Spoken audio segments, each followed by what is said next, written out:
Good evening. I'm Mitchell Wallerstein, the Dean of the Maxwell School of Citizenship and Public Affairs, and I'd like to welcome you to this discussion on a set of issues that is vital to the future of our country, namely the serious, growing, and unaddressed imbalances in the federal budget. As my colleague and one of our speakers tonight, Dean Emeritus John Palmer, has noted, it's the fiscal equivalent of global warming. The longer we delay addressing the problem, the more detrimental will be the consequences. But I would suggest that it is also, in some ways, more insidious than global warming, because there are no melting glaciers or rising sea levels to warn us of the approaching danger, and not only to us, but to succeeding generations as well.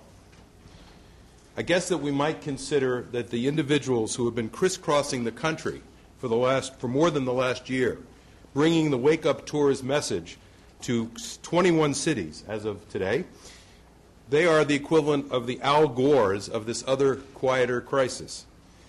The purpose of the Wake Up Tour is simple: to explain in straightforward terms why policy experts of all perspectives are increasingly alarmed by the nation's long-term fiscal outlook. I am therefore delighted that the Concord Coalition has chosen Syracuse as one of its stops, and that we are able to host this event here tonight at the Maxwell School. This public engagement initiative was organized by the Concord Coalition in conjunction with the Brookings Institution and the Heritage Foundation, and we have here tonight representatives of all three organizations.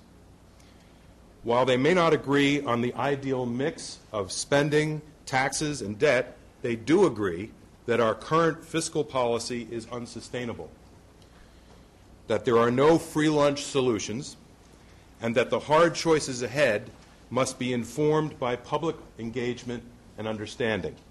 And of course, that is the purpose of our event tonight. The event tonight will be divided into two parts. First, we will hear and see brief presentations from each of our five panelists sequentially. Then we'll raise the lights, and we will move to a period of give and take among the panelists and for questions from the audience.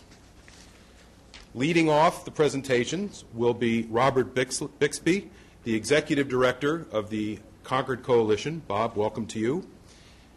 Next will be David Walker, the Comptroller General of the United States and the Director of the Government Accountability Office, and I might add, a good friend of the Maxwell School. David, it's welcome back. Our third presenter will be Isabel Sawhill, who is Director of Economic Studies and Vice President of the Brookings Institution. We are very glad you're with us, Belle, tonight. Next will be Allison Frazier, who is the Director of the Thomas A. Rowe Institute for Economic Policy Studies at the Heritage Foundation. Welcome to you, Allison. And finally, our very own John Palmer, who, in addition to having been the highly successful and long-serving Dean of the Maxwell School, has also served for the last 7 years as one of two public trustees of the Social Security and Medicare programs. So we have a truly knowledgeable and expert panel tonight. I know that we are all looking forward to an engaging and thought-provoking discussion here this evening.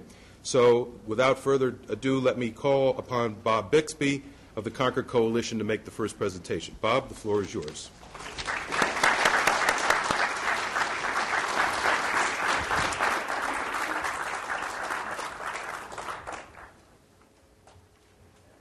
Thank you very much, and it's good to see so many deficit hawks in the audience tonight. If you've been following the federal budget closely, as I'm sure you all have been, you might have heard some good news recently. Last year, for the second year in a row, revenues were up and the deficit was down. And I can give you some even more good news. It seems that the same pattern is holding true again this year. So what are all of us doing running around the country issuing a fiscal wake-up call? Well, it's because we're not looking in the rearview mirror, we're looking ahead. And when you do, it doesn't take a crystal ball to see that there are some problems out there.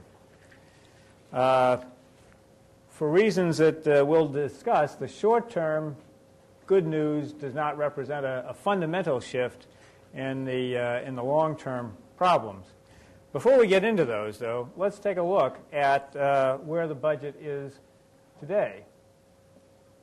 Just as a starting point, this is what the federal budget looked like on a cash basis at the end of the last fiscal year. One thing I'd point out about these final numbers is that three programs, Social Security, Medicare, and Medicaid, made up about 40% of the budget. Now remember, the boomers haven't begun to retire yet. The other thing I'd point out is that number on top, net interest, at $227 billion. That's like the interest on your credit card bills. That's what you get when you run deficits. You have to borrow money. You have to pay interest on that money. So we were paying $227 billion last year. That was the fastest growing part of the federal budget, as a matter of fact. And just to give you an idea of the perspective, it's almost twice the amount that was appropriated for operations in Iraq and Afghanistan. It's more than the federal budget, than the federal government spent on the Medicaid program last year. So it's a lot of money. Whoops, let me go back. Now, how does all this rate as a percentage of the economy, which is a way that economists like to look at this thing? It's really a more relevant figure than looking at just dollar figures alone. And a curious thing about this, I guess, is that when you look at where we are today in 2006, we're now in 2007, obviously, but the last year figures, they're really not that far off their averages over the last 25 years. Spending is actually a little bit below where it has been, and revenues are actually a tad higher. So all in all, the current budget doesn't look all that bad. But that's where it is right now. When you look ahead, you see that our nation is undergoing a fundamental transformation, demographic transformation, to an older society. And it's doing so against the backdrop of rapidly rising healthcare costs and rapidly falling national savings. And you put all that together, and it's a very dangerous combination for the future health of the economy. Highlighting just three facts to think about. First, as was mentioned here, Medicare, Medicaid, and Social Security already comprise 40% of the budget. That's a starting point. Now, to add to that over the next 25 years, the percentage of the population that's age 65 and over is scheduled to go from estimated to grow from about 12% to around 20%, almost double over that period of time. So that is going to add a lot of pressure, obviously, to the federal budget and to the economy. The third thing to keep in mind is that demographics is not the only problem. It's not even the biggest problem. Rising health care costs are really a bigger factor in driving the long-term issue. For the past 40 years, health care costs have been rising faster than the growth rate of the economy. And as a matter of fact, if health care costs continue to grow at the same pace over the next 40 years as that they have at the last 40 years, you would end up with a situation where Medicare and Medicaid, just two programs, would consume as much of the nation's economy as the entire federal budget does today. So the problem really is a matter of arithmetic and not ideology. Changing course is going to require some politically difficult choices on tax and spend policy, and for that reason, the active involvement of the American people is necessary, and that's where the Fiscal Wake-Up Tour comes in. The fellow on the horse is Paul Revere. I like to show Paul Revere because I grew up in Lexington, Massachusetts, so I had this drilled into my head from the time I was a young kid. But he symbolizes the spirit of our effort. We're not preaching gloom and doom. We are going around the country raising an alarm, and we have confidence that the American people, if they understand the problem and if our elected leaders understand the problem, can set aside partisanship and self-interest, or at least suspend it, long enough to engage in a meaningful discussion about how we deal with some of these problems.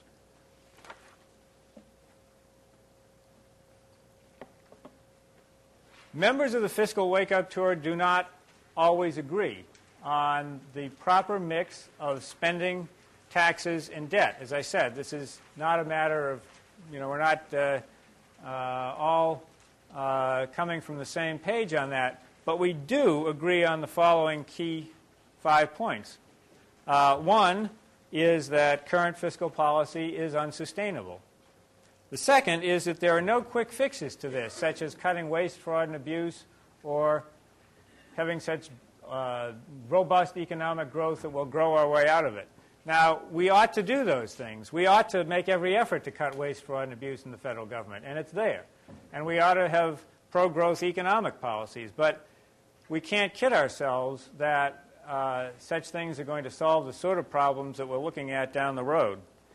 The next thing we all agree on is that finding solutions is going to require bipartisan cooperation and a willingness to discuss all options.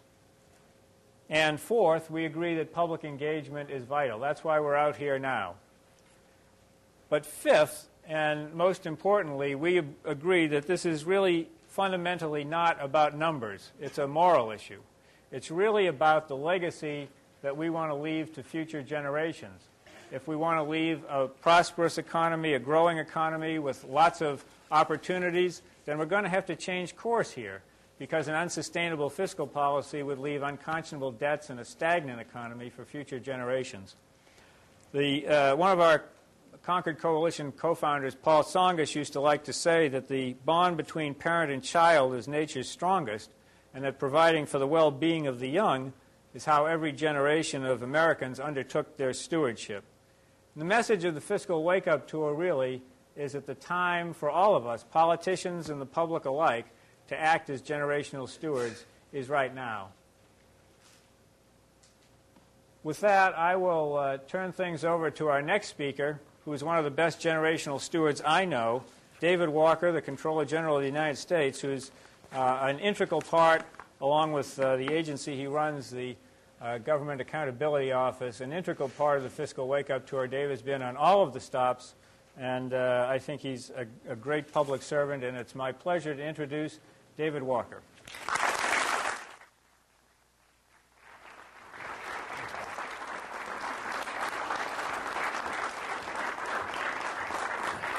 Thanks, Bob. It's good to be back in the Maxwell School. GAO is probably one of the top 10 employers of Maxwell School graduates, and the Maxwell School is one of our top 10 sources of top talent as well, and I hope that'll continue for many years. My role here is to talk a little bit about where we've been, where we are, where we're headed, and a possible way forward. And so let me start with a few graphics. About 40 years ago, in 1966, 43% of the federal budget was for defense. Fast forward 40 years to 2006, that 43% had been reduced to 20%. That includes all the costs associated with Iraq, Afghanistan, and the global war on terrorism. 40 years ago, Medicare and Medicaid represented 1% of the federal budget because they were enacted into law in 1965, and the first expenditures were 1966. Fast forward 40 years, last year, 19%. If you look at interest on the federal debt, last year, 9% was for interest on the federal debt. We're paying for past sins, past excess consumption. We get nothing for it.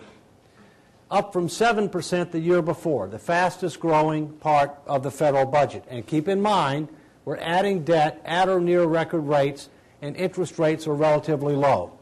So if interest rates start heading up, you get a compounding effect. 40 years ago, when Congress came to Washington, it got to decide how two-thirds of the budget would be spent, so-called discretionary spending. Discretionary spending includes national defense, homeland security, education, transportation, judicial system, infrastructure, a few fairly important things, some of which are in the preamble of the Constitution of the United States. By the way, this is a constitutional tie. Preamble of the Constitution of the United States. If you line up what the preamble of the Constitution says the U.S. government is supposed to be spending money on, it does not line up very well with what the federal government is spending money on today. That's a longer discussion. Last year, only 38% of the budget was discretionary. Stated differently, we had 62% of the federal budget on autopilot. We cannot continue that trend. The federal government keeps 3 sets of books. That's part of the problem. And the politicians and the press, for the most part, only want to talk about the most favorable set of books, which are still bad, but they're most favorable of the 3. That's the middle one, the so-called unified budget deficit. That's a cash-based deficit, and it is net of the Social Security surplus. So in the last year, the deficit went down from $318 billion to $248 billion. Write 9 zeros to the right of these numbers, because that's what a billion is, all right? And yes, on all 3 basic measures, they were down. But guess what? We spent every dime of the Social Security surplus, and we have been for years. So the operating deficit was $434 billion, of which Iraq and Afghanistan was about $100. And the accrual-based deficit on the financial statements, which corporations have to do, and yes, the government does too, was $450 billion. And by the way, if you ignore one-time gains and losses, from an actuarial standpoint, the deficit was over $600 billion last year, up from the prior year. So depending upon how you want to keep score, the numbers are big and bad. It's just a matter of how bad. In the last 6 years alone, the total liabilities and unfunded commitments of the United States, and I was a trustee of Social Security and Medicare myself from 1990 to 1995. If you look at this, if you look at the unfunded obligations of Social Security and Medicare in 2000 versus 2006, you'll see the total liabilities and unfunded commitments have gone up from $20 trillion, so write 12 zeros to the right of that 20, to $50 trillion in 6 years. That's an almost 150% increase in 6 years. Unbelievable. Now, how do you translate $50 trillion to something that you and I and others can relate to?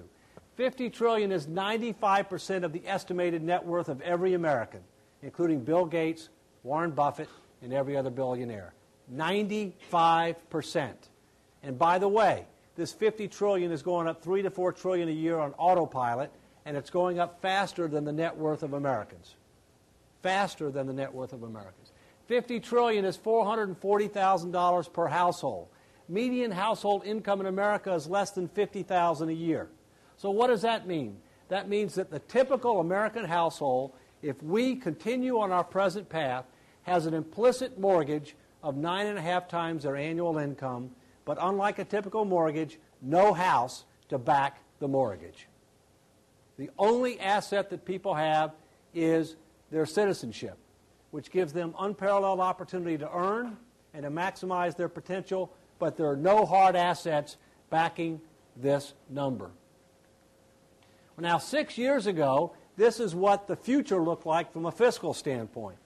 The line represents spending as a percentage of the economy. The bar represents, line is revenues as a percentage of the economy, all right? The bar represents spending as a percentage of the economy. If the line is above the bar, that's called a surplus. Believe it or not, we used to have those. Those days are gone. And back in January of 2001, we were projected to have fiscal sustainability for 40-plus years. Now, we had problems beyond 40 years in the out here, but we had fiscal sustainability for 40-plus years. This is what it looks like today, based upon a reasonable set of assumptions. The largest and fastest growing expense is interest on the debt. The model that we use at GAO in order to be able to calculate this, rather than being fiscally sustainable for 40-plus years, the model blows up about 40 years out. It implodes. Needless to say, that's not an acceptable outcome. So what's the bottom line? The status quo is unacceptable and unsustainable. Additional economic growth will help, but there's no way we're going to grow our way out of this problem. Any politician who tells you we can grow our way out of this problem, number one, has not studied economic history, and number two, would probably flunk math. It's that bad. It's not even close to working. So what do we need to do? We have a three-pronged approach. First, more truth and transparency about where we are, where we're headed, the consequences of inaction. More public education with regard to helping people to understand, to prepare the way so that we, the people, will hold our elected officials accountable for starting to act sooner rather than later. More metrics on which programs are working and which ones aren't. because we don't know in many cases. We need to strengthen budget controls and legislative processes. We need to reimpose the tough controls we had before, but make them tougher, that helped us to go from deficits to surpluses. They all expired in 2002, and the wheels of the bus have come off. And we need to fundamentally re-examine and transform for the 21st century Social Security, Medicare, Medicaid, re-engineer the base of spending, engage in comprehensive tax reform in ways that will generate more revenues. We need to do all of that. Not 1 out of 3, not 2 out of 3. We need to do 3 out of 3. Guess what? The United States, the only superpower on the face of the earth for today, and that is temporary, on a set of outcome-based measures, economic, safety, security, social, environmental indicators, according to the OECD, is ranked 16 out of 28 for major industrialized nations. As a CPA, I can tell you that's below average, not acceptable. So the sooner we get started, the better. The need for public education, discussion, and debate cannot be understated. Ultimately, we the people, which is on my tie if you want to check it later, we the people are responsible and accountable for what does or does not happen in the capitals of this country. And young people have more at stake than any other generation because you will pay the price. You will bear the burden if others fail to act. This is not just about numbers. It's about values and it's about people. Values, let me give you one. It's called stewardship. Stewardship means not just generating positive results today, not just leaving things better off when you leave than when you came, but better positioned for the future. The baby boom generation is failing on its stewardship responsibilities with regard to fiscal, environmental, and a variety of other areas. That has to change. And it's not just about values, it's about people. These are my 3 grandchildren. I got married at 19 years old. I've been married to the same woman for 35 years. Not many political candidates can say that, but these are my 3 grandkids. They're obviously too young to vote. They didn't create this problem, but it is their problem. They will pay the price. They will bear the burden. They do not have a voice. I am their voice. Thank you.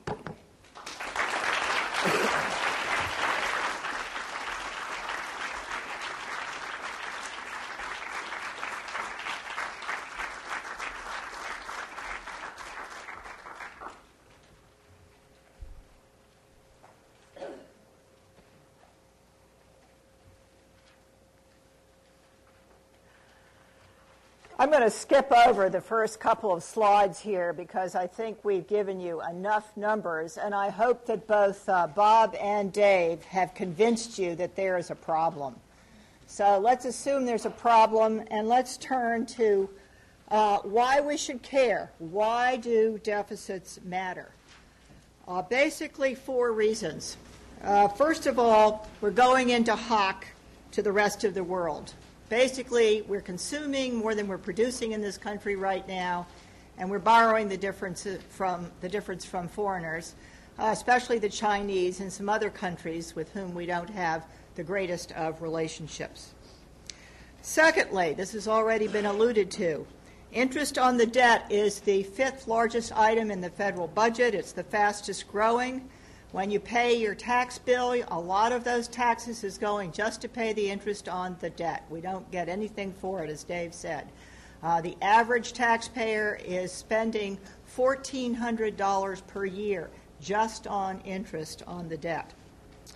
Third, we're bequeathing a weaker economy and a lower standard of living than would otherwise be possible to future generations. We're living beyond our means and sending the bills to our children.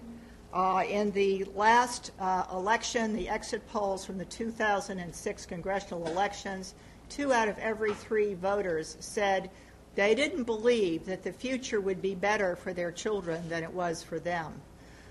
There is some basis for that anxiety. Finally, we should care because this weakens our ability to deal with any unforeseen contingency. We could have a deep recession. We could have another terrorist attack.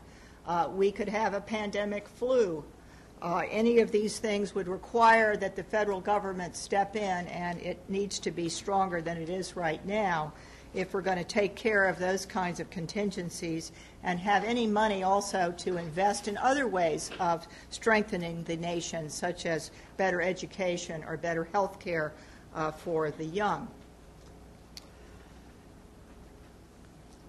What candidates for the presidency should be doing, in our view, is not only committing to balance over the short term and to a sustainable course thereafter, but in particular pledging to work in a bipartisan way and putting everything on the table.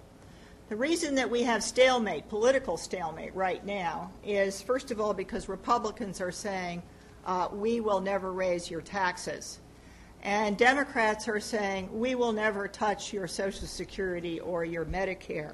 We have to get beyond that. Both of these systems, both the tax system and the system of entitlements, need fundamental, serious reform. So beware of candidates that say, I won't raise your taxes, and beware of those who say, I won't touch your Social Security or your Medicare. What are the prerequisites for a compromise? There are many ways to skin this deficit cat. Here are the most obvious or likely elements of a deficit reduction package that could command or attract bipartisan support. On the Brookings website, you will find an illustrative plan that goes into far more detail than I have time to go into now or show on this slide. But if you're interested, it's there. It's not a fiscal wake-up tour package, but it is a bipartisan package. It was co-signed by a former Democratic member of Congress and a former Republican member of Congress, and it was published in the New York Times on February 12th. But let's talk about some of the things that need to happen on the entitlement front. This is a list of things that many experts have discussed as sensible ways to reform Social Security. It's not that complicated. We know what to do. The problem is mustering the political courage to do one or more of these things or something similar to them. What's the hard problem? The really hard problem is health care. One of the reasons it's much harder is because you can't just cut the public programs as they are. That would lead to shifting of costs to the private sector or to individuals and businesses who are already feeling burdened. So there are a lot of things we could do to improve the current system, but it's not clear that you can do it just with the public programs, and it's not clear you can do it by sticking to the current, basically employer-based health care system in the country. We don't have time right now to get into this very difficult issue. I'm hoping that my old friend and colleague, John Palmer, will have more to say about that. But this slide shows you if you were going to re-engineer the entire system of health care in the United States, what you might want to move toward. It's a kind of vision for the future and my effort to just catalyze further debate and discussion. Here's my list of questions we should be asking the candidates. If voters don't ask the tough questions, if all of you don't ask the tough questions, then the candidates are going to get away with delivering a lot of nice-sounding rhetoric and making a lot of promises that will leave us with a mountain of debt, most of it owed to foreigners. So the future of the economy and the nation, as all of us have said, depends on more responsible behavior, more truth-telling, and more accountability for how the nation's wealth is going to be deployed. With that, I'm pleased to turn this over to my friend and fellow tour member, Allison Fraser.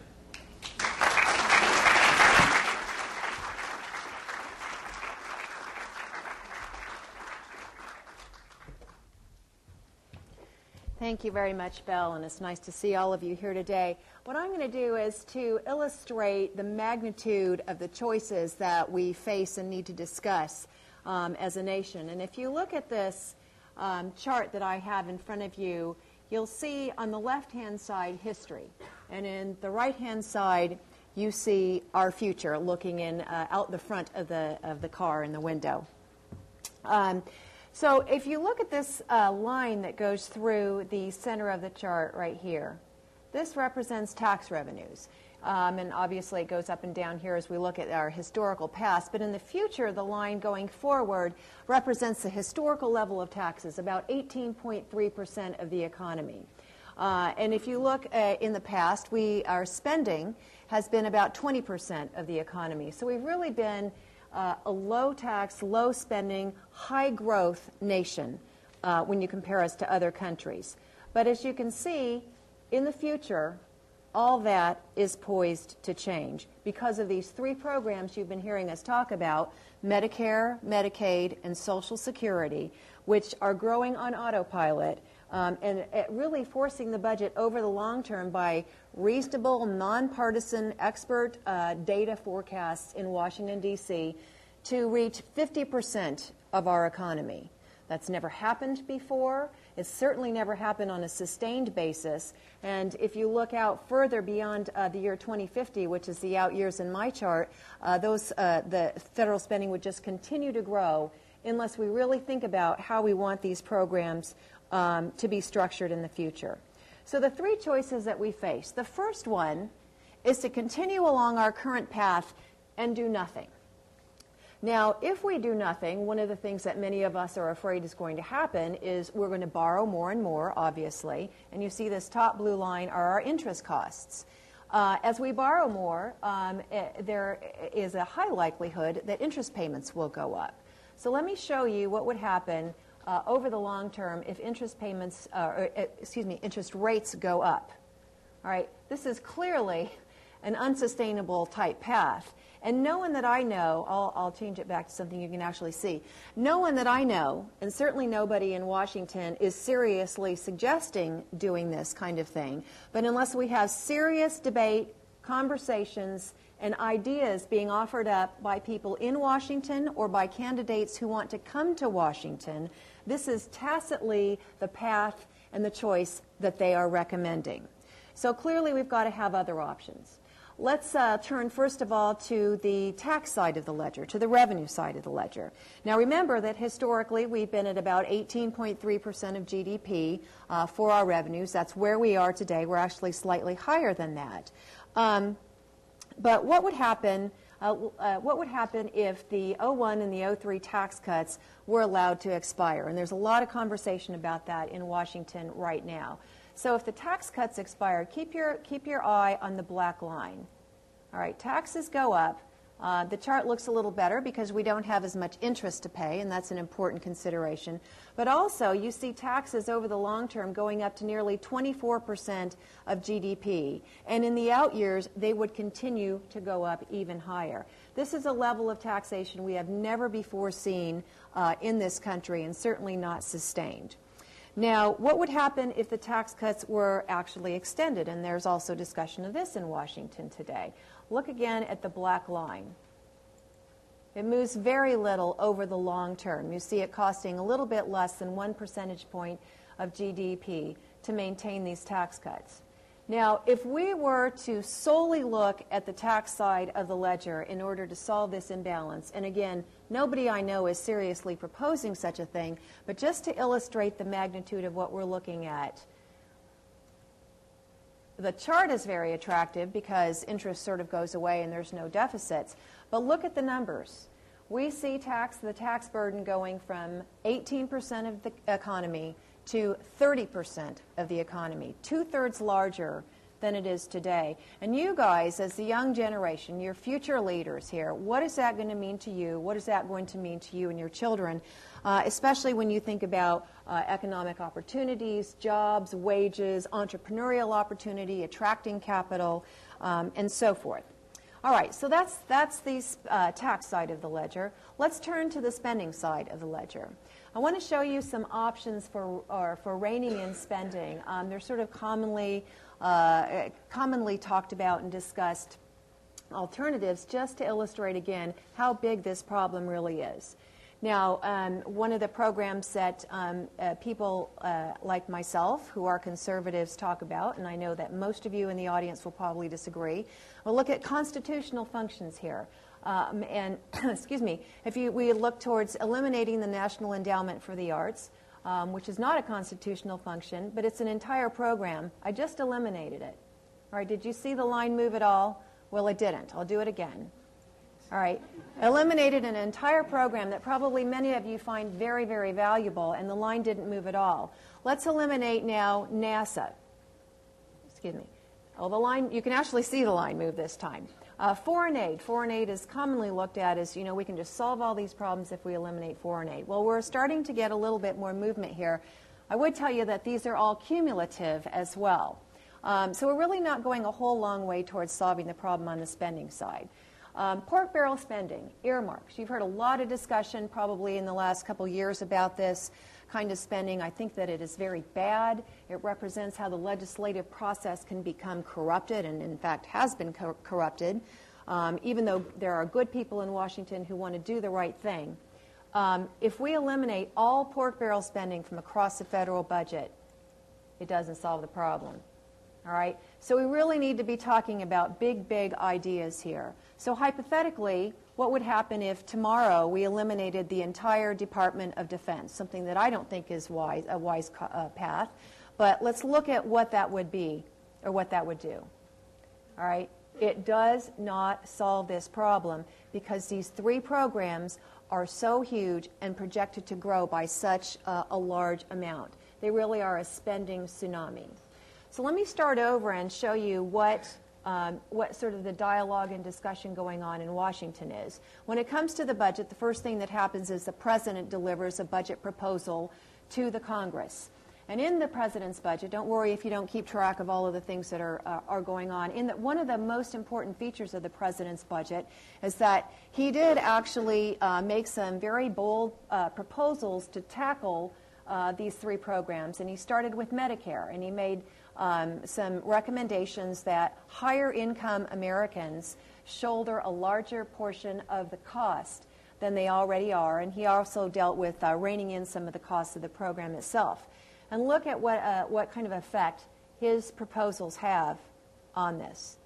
It really reined in Medicare spending, and as a result, interest payments go down as well. You heard David Walker talking about the long-term bill for these programs. It shaved off 25%, a quarter of the Medicare long-term obligation. So it really was a very, very bold proposal that he put forth.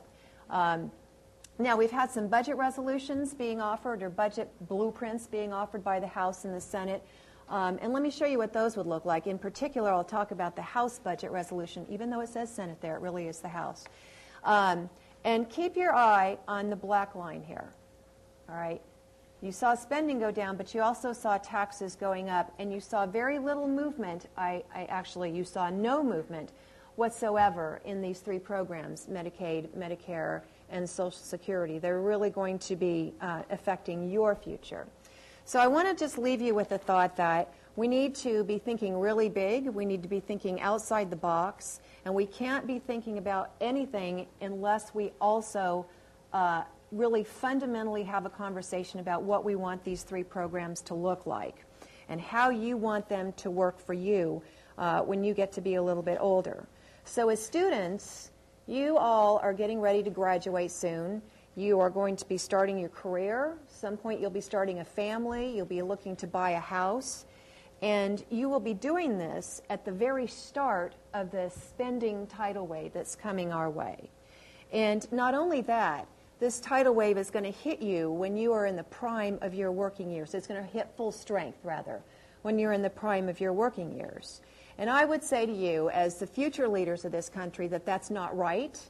We cannot afford it as a nation. And we need to think about ways that we can ask those who can afford to pay a little bit more to do so to help you in your life. Thank you.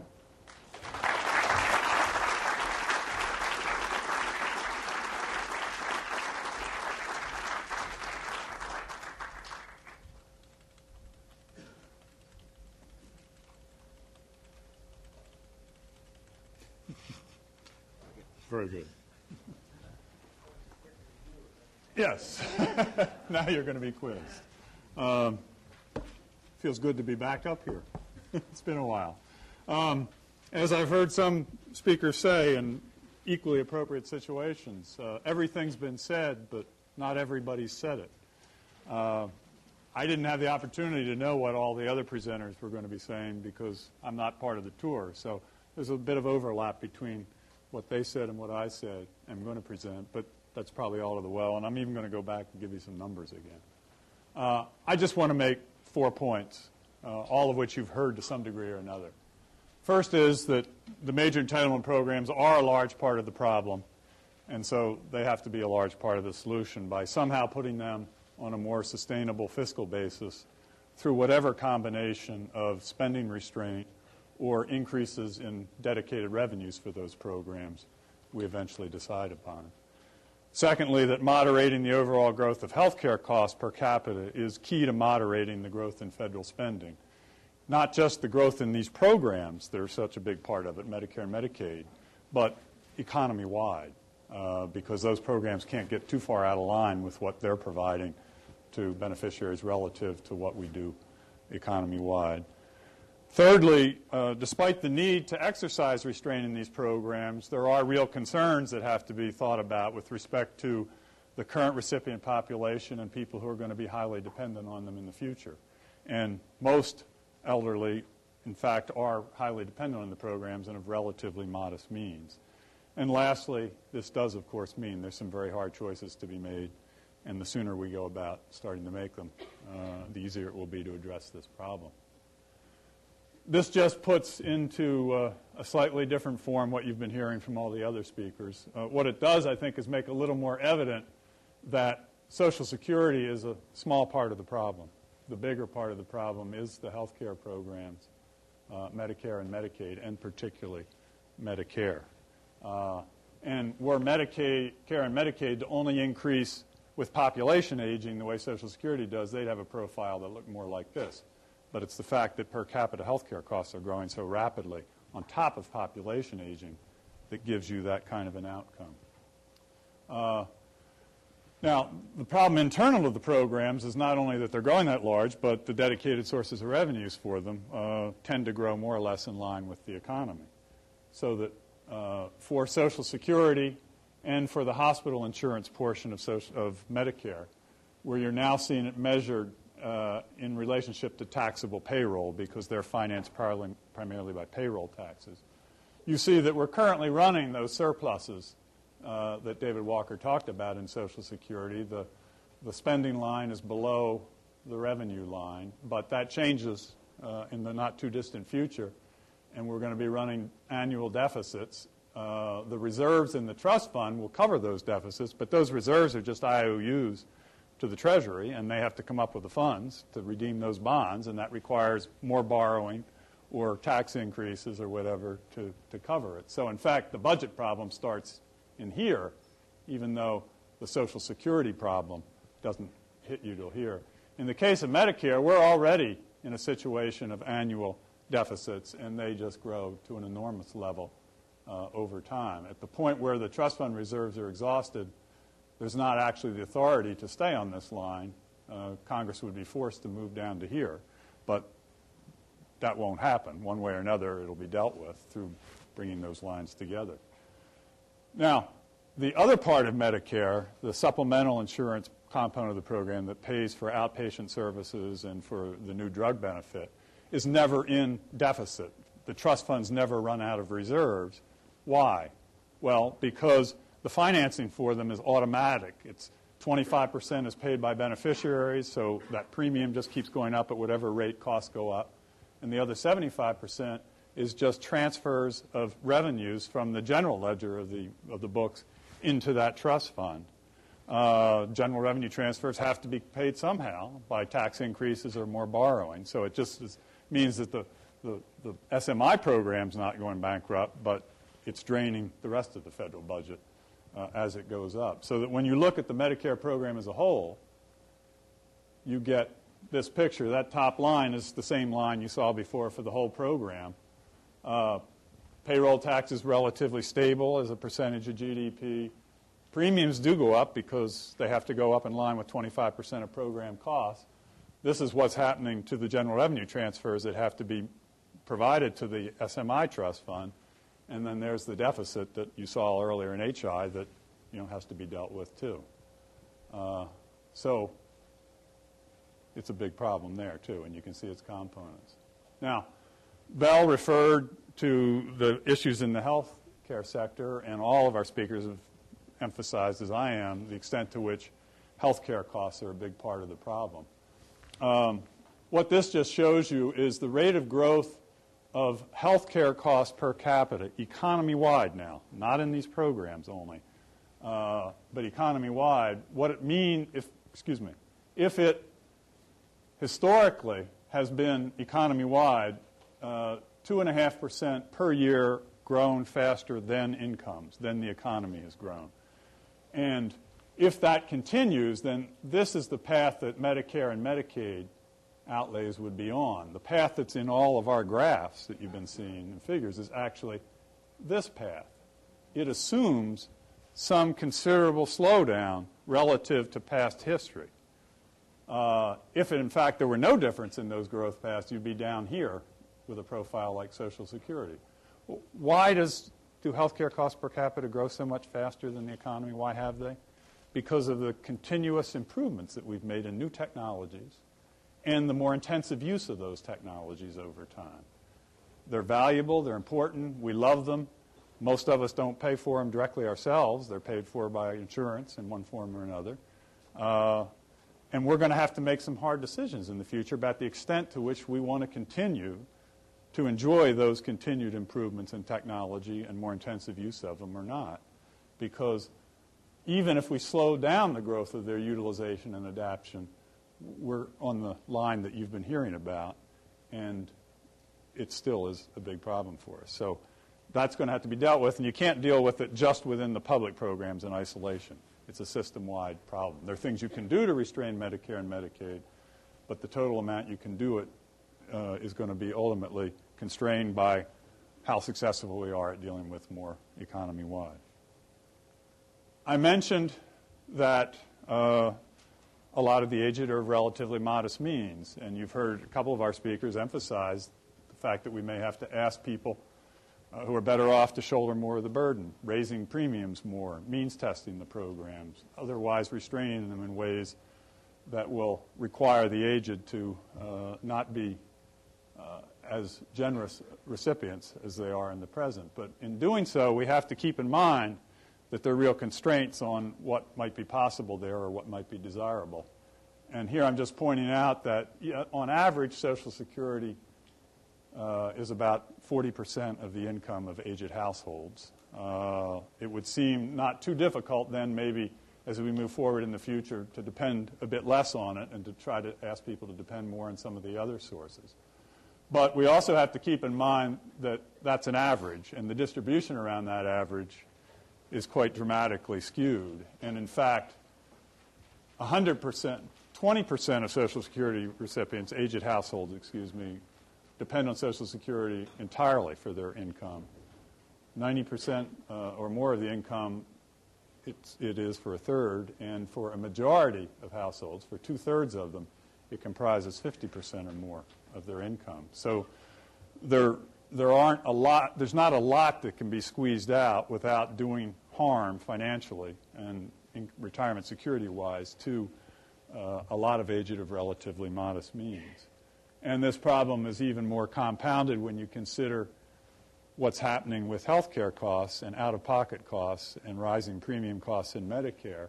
This, again, is all under current law. Somebody retires today, the prototypical recipient, beneficiary, the median retiree, is paying about almost a third of their income, of their Social Security benefit, in out-of-pocket costs for things that are covered by Medicare, but through deductibles, through paying for the premiums, through other kinds of pocket costs. And since Social Security doesn't rise except with inflation, not with overall incomes or health care costs, once you're retired, that person who might easily live to 85 is going to find that they're paying 2/3 of their Social Security almost is being taken up. And then if you move forward and look at someone who retires 25, 30 years from now, since those costs are growing faster than incomes for out-of-pocket costs, it's an even bigger share. And once you allow them to age in retirement, you can easily see scenarios where 100% of your Social Security benefit, on which a large portion of the aged are highly dependent, is being taken up in paying out-of-pocket health care costs. Well, this can't happen. It won't happen. But what we do to prevent it from happening is involve a lot of hard choices, and they need to be made sooner rather than later. Thank you.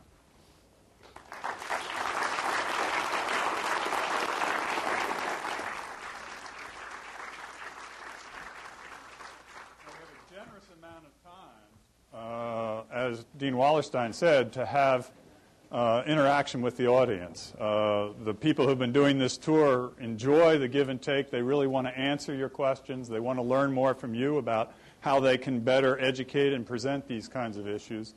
So I'm going to invite them to come up on the stage and join me. And I will just play traffic cop and identify people in the audience and take your questions, if I could. Yes, and we'll have microphones. And please wait until you have the microphone in your hand once I've recognized you before you ask your question, so that we can be sure everybody in the room and others who may be listening to this from more remote locations can hear from us. So, we could have some dialogue among ourselves and react to each other, and we're happy to do that in part maybe in responding to your questions. But let's go out to you and find out what more you'd like to hear and what you'd like to learn, or what comments you have on what you've heard so far. So who'd like to lead us off? Please. Hi, thanks for coming. The question I had is, we have a lot of hard choices, and I guess the question is, what do you think is politically feasible right now with a lot of these choices being placed in the hands of people that are going to have to, with the baby boomers, it sounds like they have to make a lot of choices in terms of less Medicaid and less Social Security benefits. So at this point, what do you think is politically feasible for Washington to do? Well, I would say a couple of things. I think one thing with these programs is that you can enact changes now that would phase in slowly over time. And in fact, that's been a pattern before.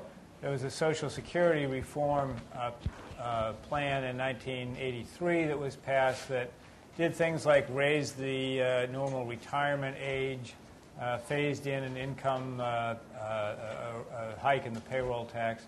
And some of those, the hike in the age of eligibility or normal retirement age just took effect a couple of years ago.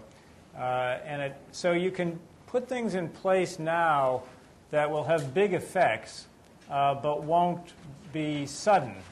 For people that have already planned and already retired or about to retire, you don't want to make sudden changes for them. That wouldn't be politically feasible. But for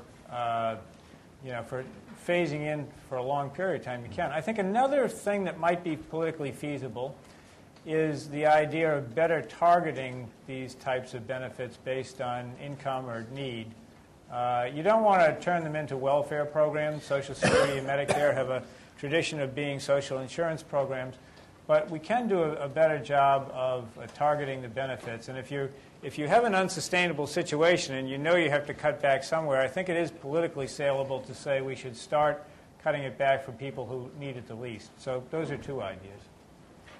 The first thing you have to do is you have to reimpose tough budget controls to stop the bleeding. And even if you balance the budget within a stated period of time, e.g. 5 years, that does little or nothing to deal with the $50 trillion. So you have to, in addition to moving to balance the budget, you have to reform Social Security, Medicare, Medicaid. You have to do something on the spending and revenue side. And that's what the great debate is going to be about. Candidly, elected officials aren't going to do much, if anything, unless and until the public understands the need for dramatic and fundamental reforms and will allow them to make those changes without losing their jobs. Because today we have something that, quite frankly, I don't think the Founding Fathers ever intended or would be very happy about. And that's called career politicians who stay in the same job year after year after year. That means you've got a lot of people focused on vested in the status quo and less willing to make changes unless changes are demanded by the people. Another question? Yes, right here.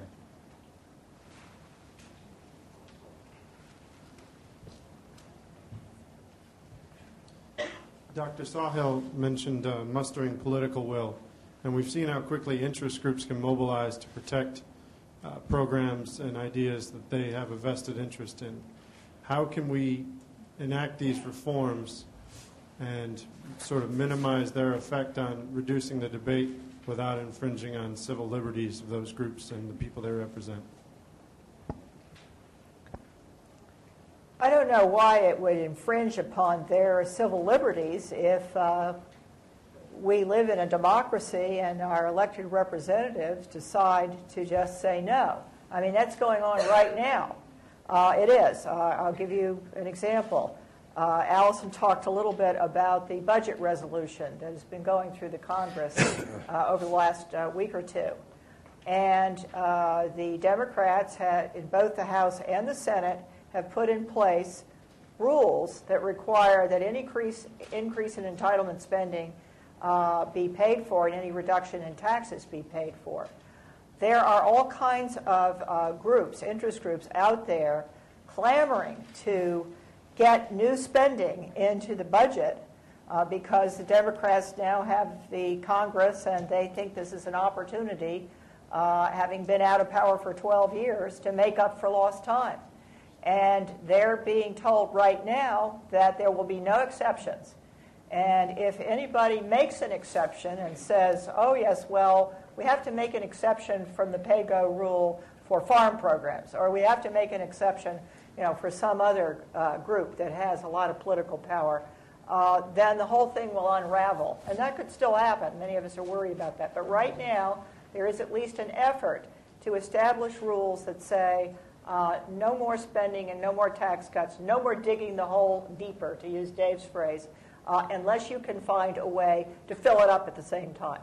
Yeah, and I totally agree with that. I mean, I think writing budgets is supposed to be about setting priorities, making them, and making some trade-offs in order to meet those priorities. So the more budget controls that we've got that force members of Congress to live within those means, the better off we're going to be. I think, speaking candidly, I do think that that's one of the biggest problems that we've seen over the last 7 or 8 years, is that those controls that we've had have all expired, and so you sort of really had this frenzy, a free-for-all, because spending has really grown a lot under the current administration. A special interest coming to Washington asking their members of Congress for more spending, whether it's an increase in a program, a new program, an earmark, or a tax cut, or what have you. And if you give members tools that help them say no to everybody, or at least to some people, we'll all be in a lot better fiscal shape.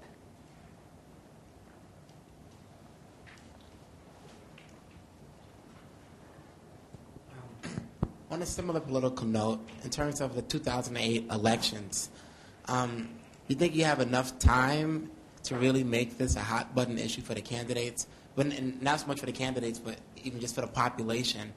I think it's great that you're doing this tour, but I think if you take the average citizen, there are so many pressing issues that they're not going to really think about this idea of being a generational steward. So how are you really getting past that obstacle? Well, we've already been to 21 cities in 20 states. We're prioritizing our time now to focus on states that have early primaries and caucuses, and states that are swing states in the general election. We're trying to not just go to college campuses where hopefully we get young people interested and involved, but we're going to editorial boards, we're going to business and community leaders, we're trying to reach out to mainstream media. 60 Minutes did something. There's a documentary being done right now that's going to be aired before the general election campaign, probably about May of next year. We're looking to do something. I know Ross Perot is interested in doing something leveraging the internet, and he's going to be talking. I'm going to be talking to. I've talked to him once. I'm going to be talking to his people on Monday again. So there's a lot of things going on, and it's going to be the combined efforts of a lot of people. The key is this, though, in my opinion. If the next president doesn't make fiscal responsibility one of their top 3 priorities, they can pick the other 2. But if they don't make fiscal responsibility one of their top 3, we're in trouble. And in my opinion, if candidates aren't willing to make it one of their top 3, they don't deserve to be president, and we can't afford for them to be president. Because there are a number of events that are going to come together in the first term of the next president. And it's a train wreck unless we start acting.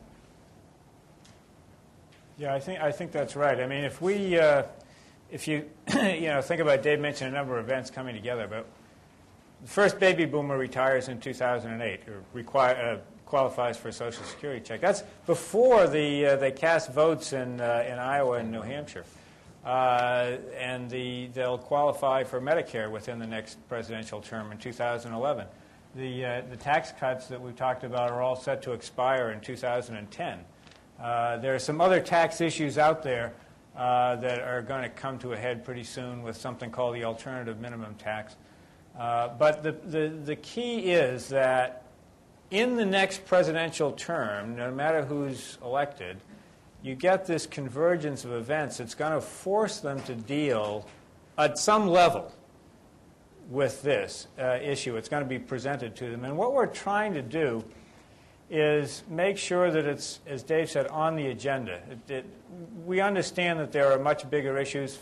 Unfortunately, fiscal responsibility is probably not going to be the number one issue for a lot of people. But it really has to be an issue for everybody because it transcends all of these issues, no matter what you care about. You have to deal with these budget issues. So we want to make sure that the candidates at least are aware of the magnitude of the problem, have thought about the types of solutions, and hopefully would engage the American people in some sort of a dialogue about this and, throw in some of their suggestions. Yeah, let me come back for a second. No, the number one issue right now politically is probably Iraq. All right? It's probably number one. But let's put Iraq in context. No matter what you think about Iraq, Iraq is a temporary issue. Whatever happens in Iraq is not going to make or break the future of this republic. All right? Whatever happens with this could make or break the future of this republic. Anybody up in this part of the audience? I'm sorry. I have a question. I have a question and a comment. First, in terms of the question, 70-some-odd years ago, 75 years ago or so, at the beginning, at the middle of the Depression, the Federal Reserve Board was together to deal with the banking issues that helped cause the Depression. And I won't take all the young people through all that, but effectively banks were loaning a lot more money than people had assets to pay for it. And they had to set up a system to deal with that problem. Well, the medical costs are also escalating at the rates that you all were talking about. So now it's one out of every $6 that every American spends is spent on medical costs. It has nothing to do with the federal government. It has to do with one out of every $6 that you have in your pocket to spend on medical costs. So is there a precedent? My question, is there a precedent through something like a Federal Reserve Board, through something that combines both private and public communities and national, et cetera, that can help deal with the overall medical costs? And oh, by the way, while our medical costs are 50% higher than any other nation in the country per capita, our results are lower than any other leading country in the world. So it's not a question of cost being spent on improvements that lead to real improvement in our health. So what is a reasonable Federal Reserve Board-like program that can be put in place for medical costs overall? And then my comment is, you've made the point a couple of times about Iraq. It's not a money issue, sir. Over 100,000 Iraqis have died. Yeah, well, that's the moral issue. So please do not use Iraq defense spending in moral context of dollars. Iraq will be with us for a long time, just like it's been with the British for a long time. Please do not use terms like that. Well, first, my son fought in Iraq, okay, and I've been there several times myself, so, you know, I can take the high ground on Iraq. I've probably done more in Iraq than just about anybody in here. So, but it's not just an issue of money. Believe me, I understand that. It is an issue of money, but it's not just an issue of money. I agree with that. The other issues are more important than money. That's my whole point. My whole point is, forget about the money. You know,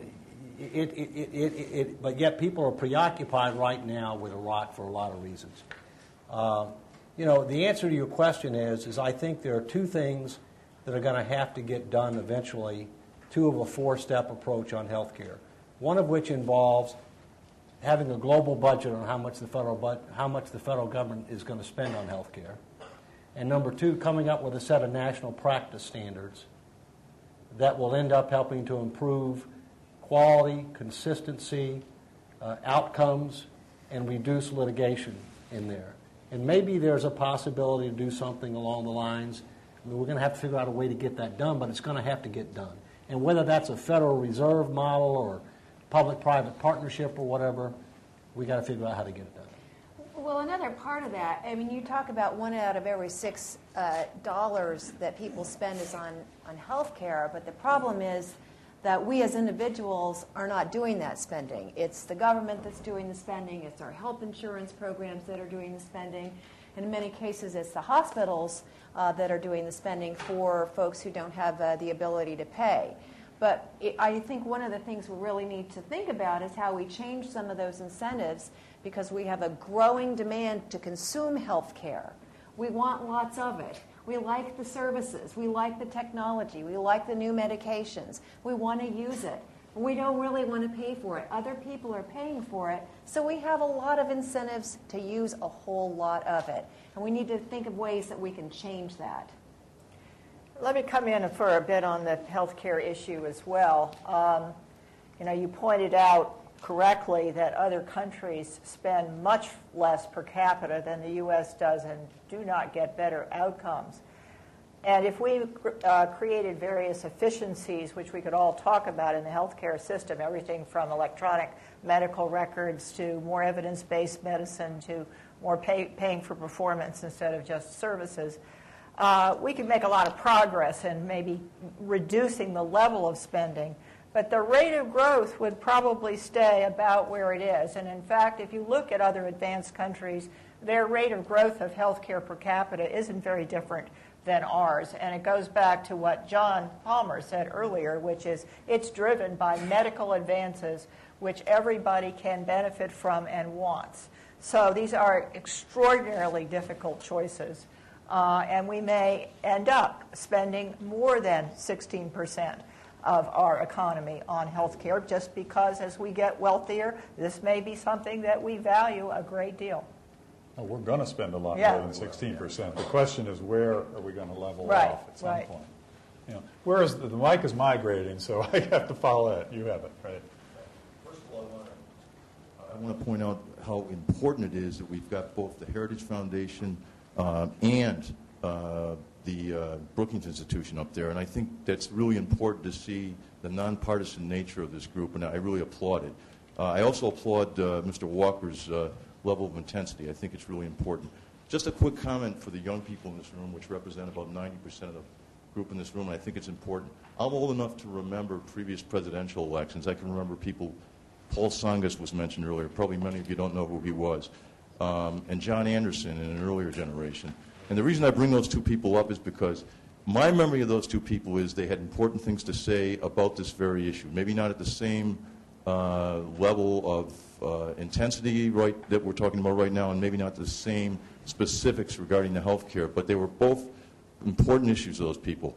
They also, in my memory, were very, very, how would I put it, not the most photogenic people in the world, not the most dynamic personalities. I particularly remember Paul Tsongas in that way. And I wanted Paul Tsongas to be my candidate, and instead I got Bill Clinton. And just to show that I'm equal opportunity, back in the Anderson days, I would have much preferred John Anderson, and I got Ronald Reagan. Now, both of those people, regardless of whatever side of the aisle you're on, were very, very photogenic, and they were seen as major leaders and people that appealed to the microphone and the camera. And I would say to people, young people today who are looking at the presidential candidates that we have right now, take a closer look. You know, whether it's Obama or Giuliani, people who, you know, have that intensity level that you tend to, the eyes and the ears are they're very appealing. Take a look at what these people are saying before you go to the things that the MTV generation and people beyond that, you know, tend to gravitate more. I really would bring that up. Now my question. That was a long editorial. I apologize. My question. The presidential debates upcoming are going to be very, very important. I'm wondering what you folks can do to bring this very important issue and get it on the stage with the debates that are going to occur, obviously the debates between the two final candidates of both parties, but also those debates that will occur preliminarily but within the parties.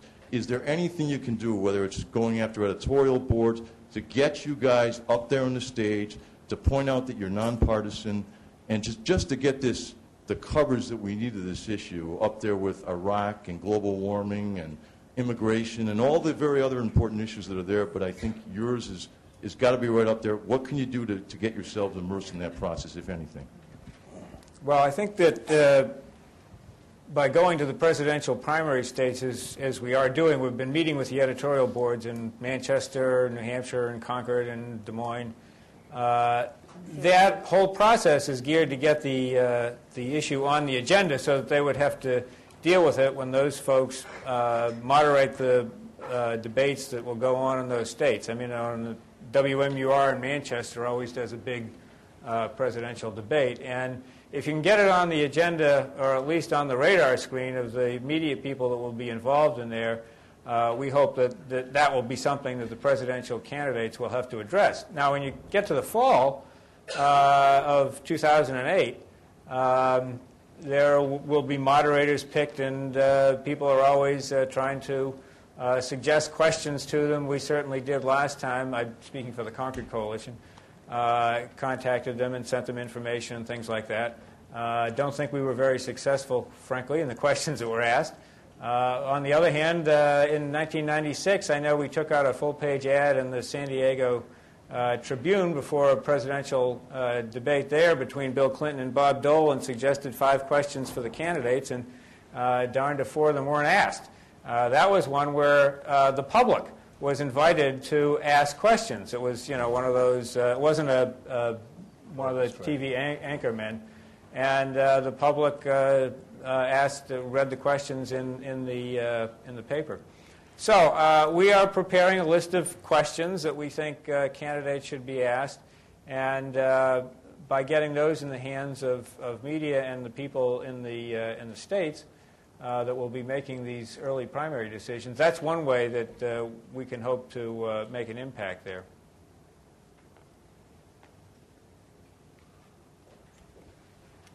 Hi. I'd like to thank you all for coming, and I think that your message is a very important one. I remember when I was a junior in high school, our civics class taught us that we shouldn't expect Social Security to be there when we get to the retirement age. So this isn't the first time that we've heard this, but I think this is one of the most convincing times I've heard it and one of the most urgent calls I've heard. And so a lot of the questions we've asked, what can the politicians do? And we've asked, what are you doing? So I guess since you're telling us to wake up, my question is, what can we do? What are you telling us that we should leave here today and go out and do that can help to solve this problem from our side? Well, you ought to start a Concord Coalition chapter on the Syracuse University campus because they do have college campus chapters. Secondly, you ought to become informed and involved with regard to the issue. You ought to take every opportunity you can to ask candidates who are running for national office, whether they're incumbents or whether they're people who are seeking office for the first time. You ought to ask them tough questions on this issue. Don't let them dance. Make them answer you specifically. So those would be some of the things, that I would say that you should do. And just in case they don't listen to you, save a little more money for your retirement. But also, I do want to jump in and point out that Social Security will be there for That's you. right, it will be there. As will Medicare. The issue is not whether they'll be there, but whether they'll be there in as generous a form as continuing them on the current path would yield. There is enough revenue in that bottom line I showed you for Social Security to pay 70 to 75% of scheduled benefits even after the trust fund reserves are depleted. It's how do you deal with that 25% that's left? In fact, that's the opportunity, because the people that are the most fearful about changes for Social Security, Medicare, and Medicaid are people who are retired right now or nearing retirement. And young people all around the country, for the most part, don't think that these programs are going to be there for them. They're both wrong, okay? The fact is that what you'll do is you'll make changes in Social Security, Medicare, and Medicaid that will be more dramatic the younger you are and phased in over time. But the younger you are, the more time you will have in order to make adjustments. And that's why it's important that we do it sooner rather than later, so the miracle of compounding can start working for us, and so people can start planning accordingly. And that's really what it's all about. Yeah, there's some focus groups done that showed that more young people believed that they would see a UFO in their lifetime than they would get Social Security benefits. But you will get them, they just won't be as generous. But one of the last thing that I'd like to personally encourage you to do is reach out to somebody who is, of a different persuasion. Reach out to a liberal or a conservative, and have a conversation with them about what's important to you, and really listen to what's important to them. Belle and I are on opposite sides of the ideological spectrum, but there's a lot of things we really agree on. And we want you to understand what those are. We want you to understand where we disagree. But most of all, we want you to know that we can sit here together as colleagues and respect each other's points of view and work to have a civil discussion about how we think we can get to a mutually acceptable place that solves this problem. And if you guys start doing that, and you expect and demand candidates to do that, we're going to have good discussions. So what you do is get the college Democrats and the college Republicans to hold a joint forum on fiscal issues, and some subset of us will come back and talk to the group and see if there can be any sort of any sort of consensus about at least a couple of points. That's the type of thing that Concord, Dave mentioned Concord College chapters. That's the type of thing that we would like to encourage. And Harry Zeev is our national field director here. Stand up, Harry. You were. I am standing up. Now if we could just get the college faculties to have the same diversity and collegiality. Yeah. Well, I remember Bob Reich, who used to teach at Harvard before he went into the Clinton administration. And somebody asked him, how do you compare Washington politics with campus politics? And he said, well, in Washington it's dog eat dog, and on the campus it's just the reverse.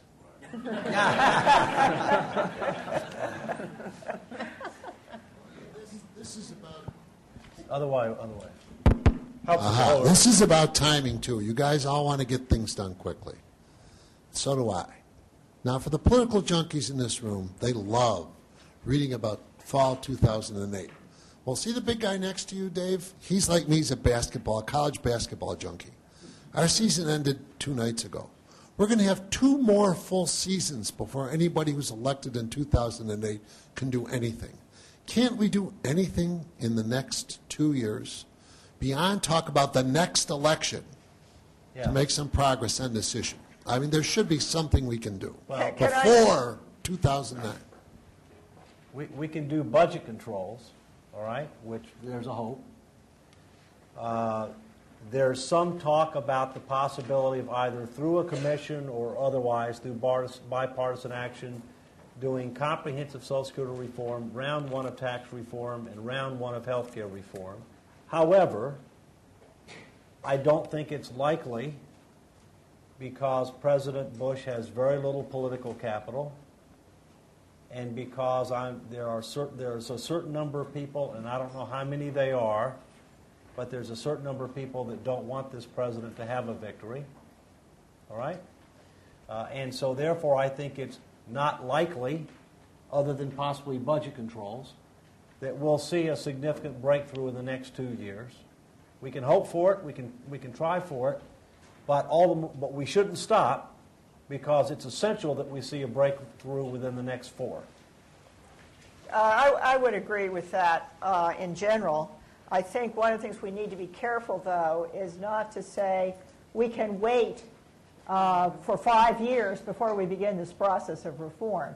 I mean, Allison made the point when she was doing her presentation that the president did put some proposed cuts to Medicare on the table for discussion. The Democrats in Congress have so far rejected them, but if you talk to them privately, they will say, well, all we've got right now is an overall blueprint on the budget. When it gets to the committee level and the committees have to find some money to pay for something, they may cut Medicare. And when you cut Medicare, as Allison's chart showed, even if the purpose of cutting it is to keep the budget balanced or to get it into balance over the next 5 years, it has much longer term consequences, has a long tail. So I don't want to be totally pessimistic. On the other hand, I think we all think it's going to probably take a new person in the White House to get anything really significant done. But it also would help if we took even small steps right now in terms of its affecting the longer term as well. The same is true on the tax side. If we don't extend all of the Bush tax cuts, that will have an effect going out long term. And, we shouldn't kid ourselves about that. We put a lot of emphasis in our presentations on the entitlement problem. And it's true that you can't solve this entire problem on the tax side, but you could solve a big chunk of it on the tax side. Well, now you've highlighted an area where we have our most disagreement. But I would say I think that there's a lot that we can do. It's just behind the scenes. You have to build a foundation before we're talking huge changes, right? And we have to build a foundation. And one of the foundations is having conversations across America to talk about the choices so people understand what they are. They're willing to have their politicians talk about them. They're demanding their politicians to talk about them.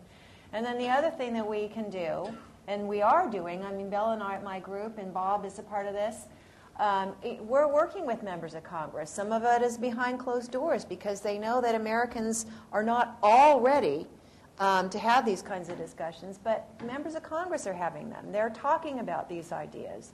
They're thinking in a bipartisan way about where we can come together. It's setting the stage, because if we just wait till 2009, because that's when the new president will take office, if we just wait and then start, well, then we'll be 3 or 4 more years down the road still while those building blocks are being established. Yeah, I totally agree with that. I wouldn't want to leave the impression that this is all that we do is travel around the country doing the Fiscal Wake-Up Tour. We have real jobs inside Washington in which we do actually try to help move the ball along.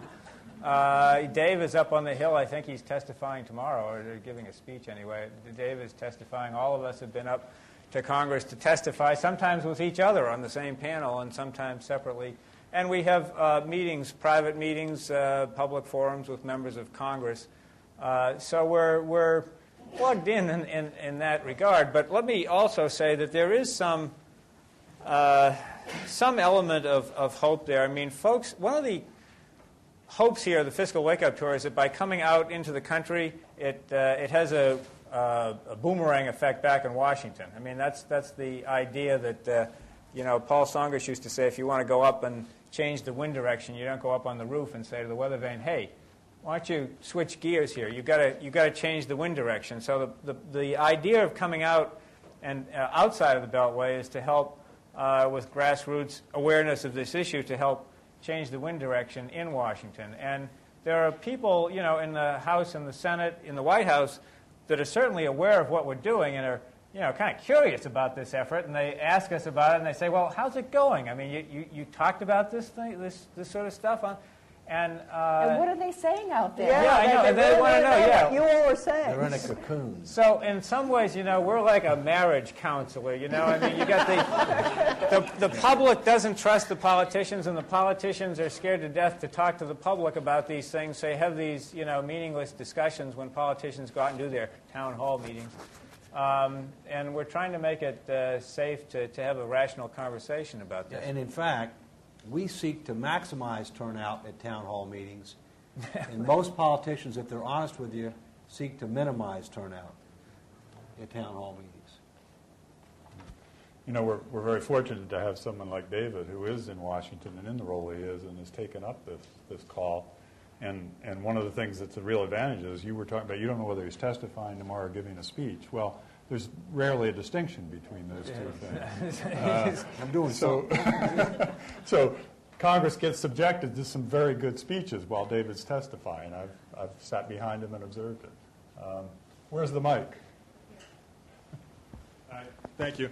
It was mentioned that China is currently funding a lot of our deficit, and I was wondering how much of our deficit is an issue of exchange rates, and that it's generally thought that the U.S. dollar is overvalued as compared to the Chinese renminbi and other currencies that are somewhat pegged to the U.S. dollar. And if that were fixed, how much of a dent would that make?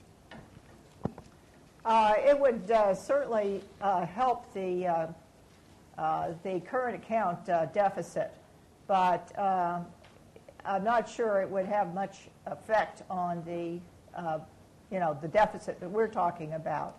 But it is something that needs to happen. And one of our agenda items, of course, with China, one of Secretary Paulson's agenda items with China is to try to get those currencies into better balance. So there are major imbalances that are indirectly affecting this problem as well, because the reason that the Chinese are having to buy so many dollar-denominated assets is related to what you're talking about. Part of the problem that we have is that we've gone from being a creditor nation in the mid-1980s to the world's largest debtor nation today. And for a number of years, we owed it to ourselves. And so the debt service payments were going to stay within this country, and they were going to benefit our people and our economy. But now, to an increasing extent, because America is great at spending, including Americans, but not very good at saving, we're having to borrow the money from overseas. And now more and more of our debt is held by foreign players, which means the debt service payments will go overseas to benefit them and their economies and societies. And the other thing that it means that they have more leverage on us and we have less leverage on them. Let me give you an example from history. 1956, Suez crises. Nasser nationalized the Suez Canal. France and England did not take kindly to that. They worked out an arrangement with Israel to take control of the Suez Canal. The United States, which was the largest lender to France and to England, and also was there to prop up the pound, said, if you don't get out, don't count on us for any more money, and we're not going to support the pound. Now, this was an ally in 1956.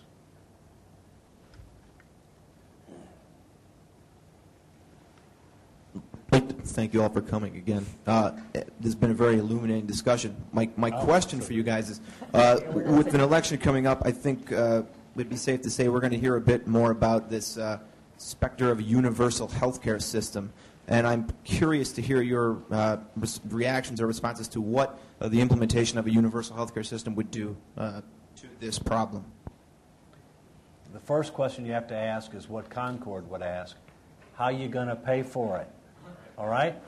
Ironically, I think we actually could have universal health care for basic and essential health care services with some moving to national practice standards, moving to a global budget on what the federal government spends on health care, and actually be a lot better off than where we are right now. All right? But it means that over a number of years, that Medicare would not be providing, pretty generous health care just for a subset of the population. It means the federal government would be making sure that every American, no matter your age, no matter your income, no matter your geographic location or whatever, would have certain basic and essential. But if they wanted more than that, they'd have to get it through their employer, through their union, through their state, through their professional trade association, whatever. And to me, basic and essential might be along the following lines. Inoculations against infectious diseases, certain preventative or wellness services that have proved to be cost beneficial that people don't take, protection against financial ruin due to unexpected catastrophic illness, and financial ruin varies based upon your means, all right? And guaranteed access to other options at group rates, but you got to pay for it, all right? We could do that and quite frankly spend a heck of a lot less money than otherwise we're going to spend.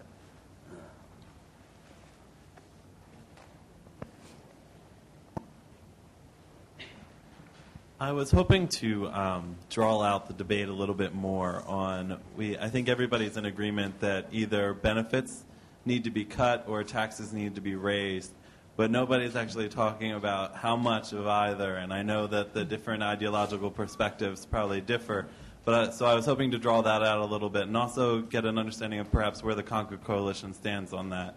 How much taxes need to be raised or how much benefits need to be cut in order to fix this financial issue. Well, I think that I will speak for myself and not, or for Concord and not for the group, because we probably do have different means on that.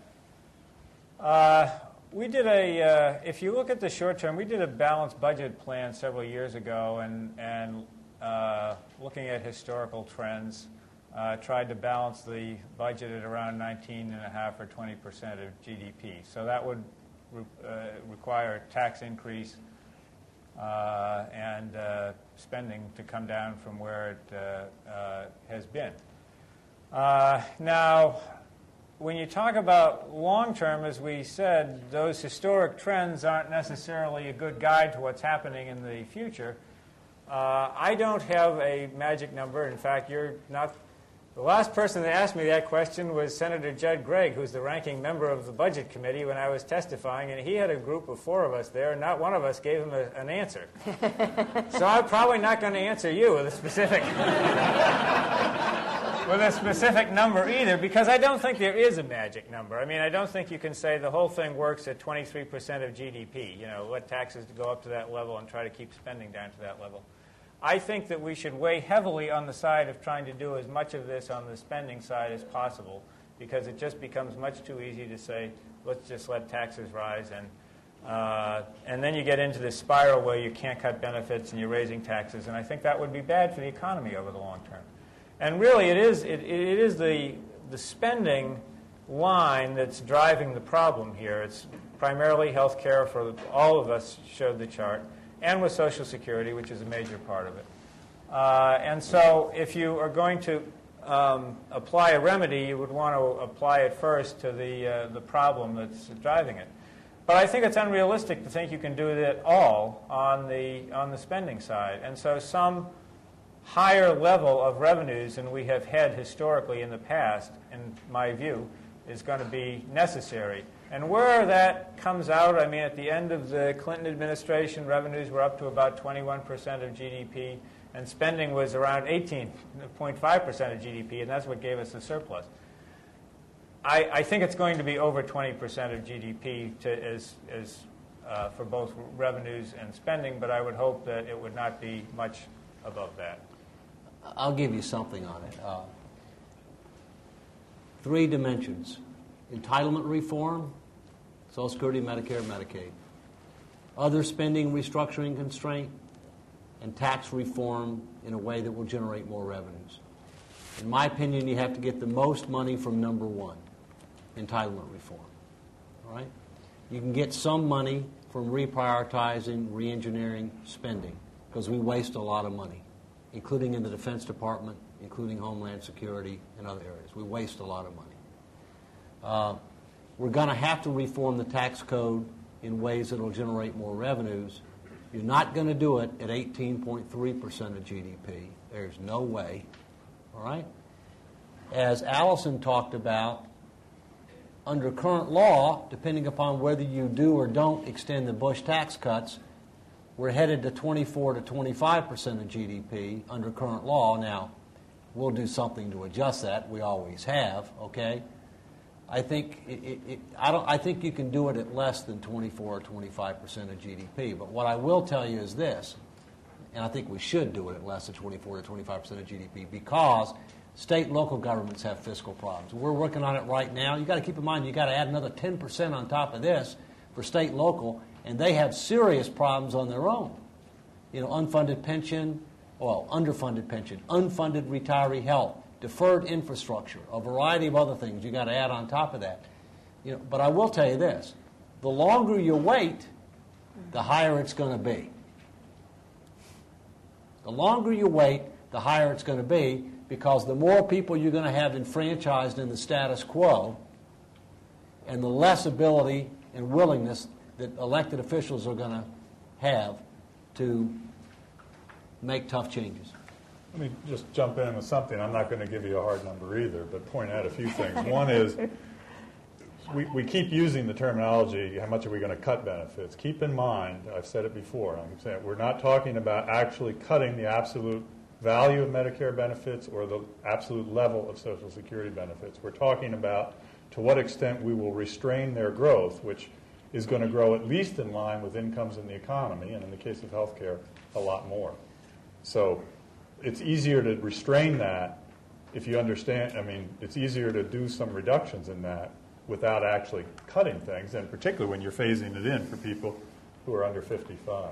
Right. The second thing is how you go about doing these things matters to what level you can go to or not. If you restructure the tax system sensibly, you can get a lot more revenues without having very high additional income tax rates. You can broaden the base and so on. Same thing on the entitlement side, and again, and that's why I emphasize the health care. If we can figure out a way to build in more restraint into our health care cost increases system-wide, then we don't have as much of a problem in terms of how much we have to squeeze out of Medicare and Medicaid per se. Somebody over here has a hand up. Well, Bell, either of you two want to add to that? Hello, I just wanted to thank you guys for coming. Also, you're still talking? Sorry. I stole the show. Talk to you later. Just wanted to thank you for coming, and also your colleague, former Secretary Peterson, has a great book. Sadly, he couldn't be here, but my question was, you mentioned personal savings, which is an important component of this whole thing. Now, I don't know of any legislation or anything's been done for the past several years since the Portman-Cardin that is moving forward personal savings. Is there anything that any policy issues that you're pushing forward? It's not something that we have focused on much as part of the Fiscal Wake-Up Tour, but I think that the most important ideas in this area that I've heard about from other colleagues is the idea of making savings through a 401k or other mechanism automatic. Right now, in most places, you have to decide affirmatively to sign up with your employer for, say, a 401k. And it turns out that most people don't bother to sign up, particularly younger people. If you make the default, the automatic choice, that you're signed up unless you ask to be taken out of the system.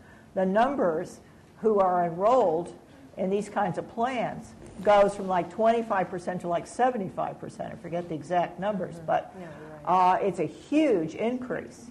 And so a great many people in Washington now, and there is bipartisan support for this, are moving to encourage this kind of automatic savings through work, through your employer. Yeah, I would echo that. I mean, there's actually legislation that Bill and I have colleagues at each of our institutions that are advancing this very concept of the automatic enrollment, as well as getting more smaller companies to offer IRA or other kinds of retirement savings programs. Because right now there's a whole lot, the majority of workers who don't have any kind of retirement programs through their employers. So this legislation, I think, is very important towards that regard. What are the provisions of the pension bill? There's something that's passed. It's not as broad as you probably want. There's something that's passed. It's not as broad. This legislation is even bigger. But there's something else beyond this. Let's be fair to say that tax incentives don't work to improve savings. All right, they don't work. All right. That's right. It's not a matter. Number one, they don't improve overall savings, and number two, they don't get it where you need it. All right. So that's the first thing. Let's be honest about that, all right? The second thing is that I think one of the things we need to seriously consider is, in addition to reforming Social Security to make it solvent, sustainable, and secure as a defined benefit program, as the foundation of retirement security, we ought to think seriously about having a mandatory, e.g., 2% personal savings account on top of that. Payroll deduction goes into a real trust fund with real investment options like the Federal Thrift Savings Plan. We need to do something like that. And I think that we have talked about. Yeah, that was on one of my slides. Talked about it, right. That was on one of my slides, but you know, we need to be careful that we're talking about an add-on to existing payroll taxes. It's not the same as the privatization proposal that the president earlier put on the table. And I think we all give him credit, by the way, for having tried to reform Social Security, but he didn't go about it in a terribly effective way. And so here we are. I think you mentioned Pete Peterson. Kind of maybe we should emphasize it more, but I think improving national savings is really one of the key things to all this, because it would lead to a bigger economy over the future, and we need to invest more in the economy to make the workforce more productive, because you're going to need to be so more productive to pay me Social Security and Medicare if we don't do anything about it. But we do need to do, and I don't mean to make light of it, but in savings is truly crucial. I agree with the idea of mandatory savings. Pete has been on that bandwagon for a long time, and Concord would certainly support something like that. One of the things to keep in mind, and this comes up in the political atmosphere, and others have alluded to it, is that there are these savings incentives that Dave talked about, or the carve-out accounts that Bell talked about, that are intended and well-intentioned. No, I'm talking about the carve-outs, the ones that you don't like. The flaw with those types of proposals is that they don't increase net national savings. They might increase personal savings, but if they're deficit financed, and a carve-out doesn't need to be deficit financed, but if anything that's deficit financed, a tax incentive, a Social Security reform, is not increasing net national savings. So when a political leader talks about we need to do this, that, or the other thing to promote savings, you have to ask that old question again of how do you pay for it, because if you're not adding new money to the system, you're not improving net national savings. If I could just get a word in here. in defense of the carve-out. Yeah, right. I mean, I did support the president's plan. I think that there was there were certainly some flaws in it. There were definitely some major problems with the way he went about trying to address the issue, sort of politically and process-wise. And we're getting into the areas where we don't all exactly agree. I mean, I think that we really need to look at how we tax savings or whether or not we tax savings. I think that it's important that that we don't tax things that are capital intensive and capital oriented, and certainly savings is one of those things. I mean, you do raise the point that it's extremely difficult for low-income people to save, and we need to look at mechanisms for that. And this is an area that we have disagreement. But I'd like to tie it back into talking about fundamental tax reform, where we really go in and examine the system of taxes that we have today. I mean, the tax code is, well, I forget how long it is. It's 17,000 pages long, and there's like 70,000 pages of explanatory legal text that who can figure that out? So we really need to look at what our taxes look like. We need to look at what the tax base looks like. I am not in favor of doing a lot of rate increasing. And we need to remember that as we look towards the future, we need to remain internationally competitive. We are competitive today, but if we talk about raising a lot of taxes, we will put that in jeopardy. And if we look towards giant emerging growth, we look to China, we look to India, we also look to New Europe. The former Soviet bloc countries that have had very, very low tax systems put in place. And we're also going to need to compete with them, not only in our tax in our tax system, but also in our spending system as well. Where's the mic? Mitch. We're only giving that one at a time. Okay. There are two. But. I see. All right. I wanted to come back to the political dimension of this. Everything that I've heard tonight suggests that it will require from our politicians, whether presidential candidates or members of Congress, a level of political courage that is almost unprecedented, because it runs against the grain of everything that is in the basic instincts of a politician, which is to say, I'm going to give you more, I'm going to make your pain less. In this case, it's going to be exactly the opposite. So, Tim Smeating asked the question earlier, what could be done in the next 2 years to at least make a start at this? And the question I have is whether, and I asked a variant of this, I guess, earlier today at another meeting, but is given that there's a substantial degree of bipartisanship on this, is it inconceivable that we could get the Congress in the next 2 years to pass some sort of legislation that would provide a safe harbor for politicians after the 2008 elections to say, we have to do this, it's mandated by law, they made me do it, however you want to put it. But in other words, I used the example earlier today of the BRAC Commission in the defense area, but I'm thinking here more broadly of something that the Congress would agree to on a bipartisan basis. It wouldn't be the specifics of what would be done. It would simply set maybe a deadline by which it had to be done. Is that inconceivable? It's not at all inconceivable. I think that we've already talked about budget rules, pay-go rules, caps on spending. Another mechanism that could get enacted, and we already have a minor version of it in the 2003 Medicare law, is some kind of a trigger that once spending reaches a certain level in one of these entitlement programs or the use of general revenues for that purpose reaches a certain level, that the president has to propose a way to stay under that level and send up to the Congress his proposals. And that could be strengthened. You could have a provision that says the Congress has to put that on a fast-track basis, and if they don't like it, they have to substitute something else of equal value. So there are mechanisms of that sort that we could see being put in place over the next couple of years. That provision does require Congress to put it on a fast-track basis. It just doesn't require them to do anything. Right.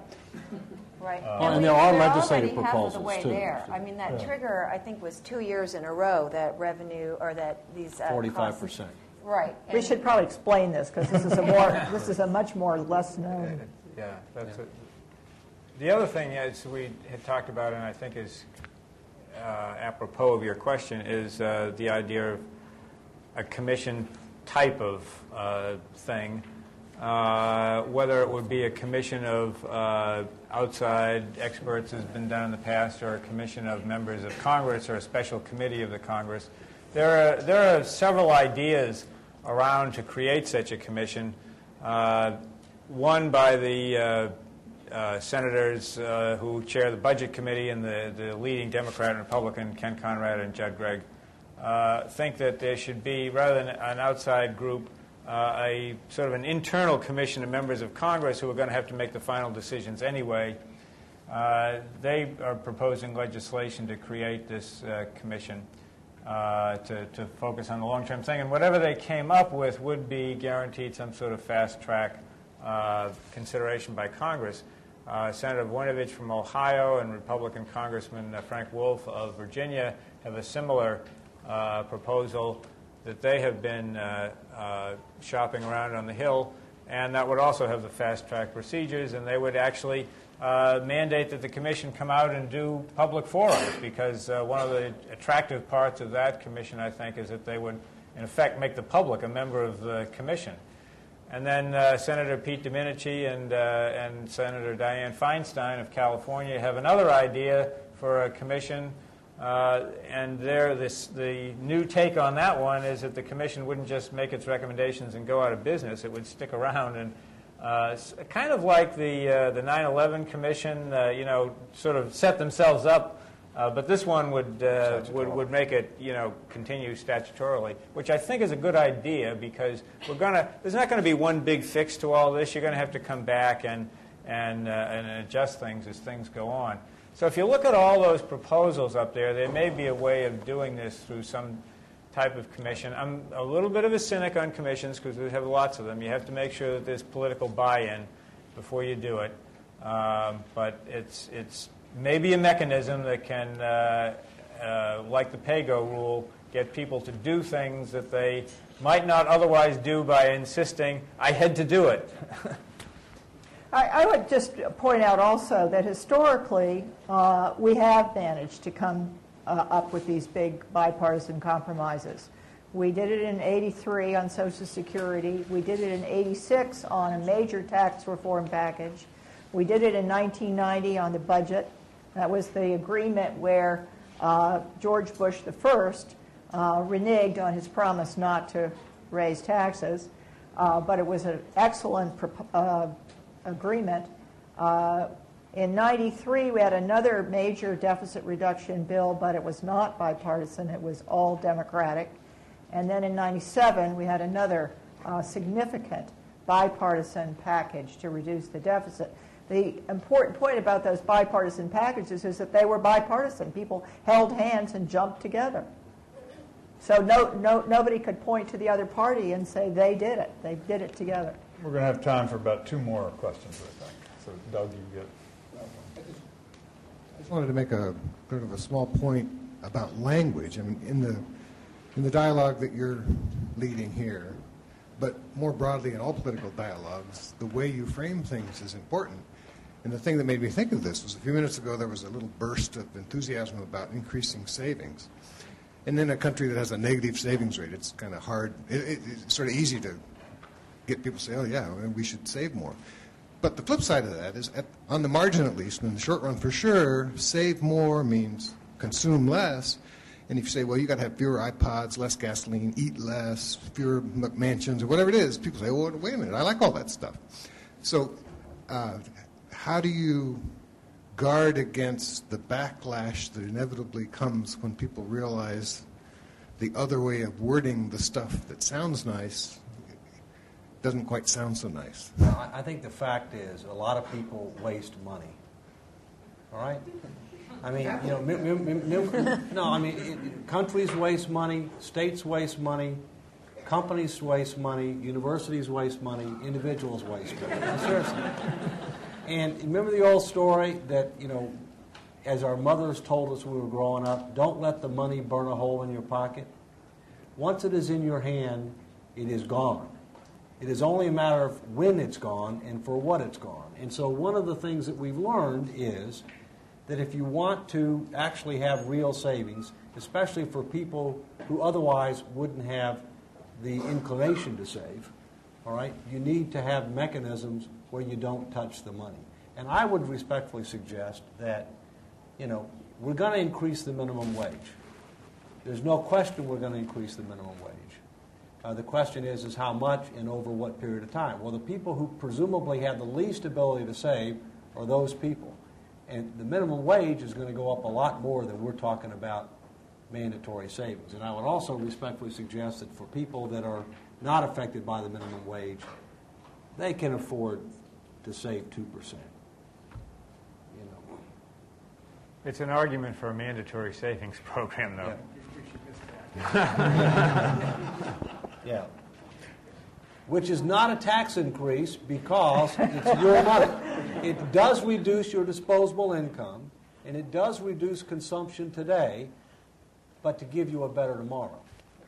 Well, the bottom line for all of you, especially the younger people in the audience, is start saving tomorrow.